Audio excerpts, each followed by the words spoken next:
Bar കൈക്കൂലിയിലെ പുതിയ വെളിപ്പെടുത്തലുകളുടെ പശ്ചാത്തലത്തിൽ കെ എം മാണി ബജറ്റ് അവതരിപ്പിക്കരുതെന്നാവശ്യപ്പെട്ട് അജയ് തറയിൽ രംഗത്തെത്തിയിരുന്നു.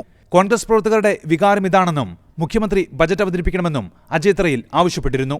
വരാൻ പോകുന്ന പഞ്ചായത്ത് ഇലക്ഷനെയും അതുപോലെ UDF ഗവൺമെന്റിന്റെ അവസാനത്തെ ബഡ്ജറ്റുമായതുകൊണ്ട് അത് മുഖ്യമന്ത്രിയാണ് ആ ബഡ്ജറ്റ് അവതരിപ്പിക്കേണ്ടത്. ധനകാര്യ വകുപ്പ് മന്ത്രിയെക്കാളും ഉചിതം മുഖ്യമന്ത്രി ആ വകുപ്പ് ഏറ്റെടുത്തുകൊണ്ട് ആ ബഡ്ജറ്റ് അവതരിപ്പിക്കുകയാണ് നല്ലത്.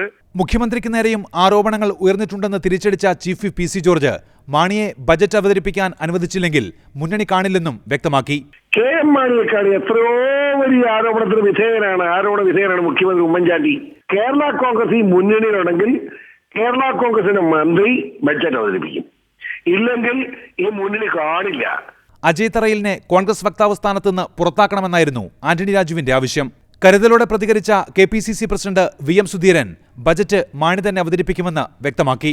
പാർട്ടി നേതാക്കൾ വിവാദ പരാമർശങ്ങൾ അവസാനിപ്പിക്കണമെന്നാവശ്യപ്പെട്ട സുധീരൻ വാക്പോരിന് വിരാമമിടുകയും ചെയ്തു. ഇതേക്കുറിച്ച് പാർട്ടി വക്താക്കളോ ഭാരവാഹികളോ വിവാദപരമായ അഭിപ്രായങ്ങളിലേക്ക് പോകരുത്. ഇന്നലെ മുഖ്യമന്ത്രി ഗവൺമെന്റ് പൊസിഷൻ വളരെ ക്ലിയറായിട്ട് പറഞ്ഞിട്ടുണ്ട്. News desk reporter.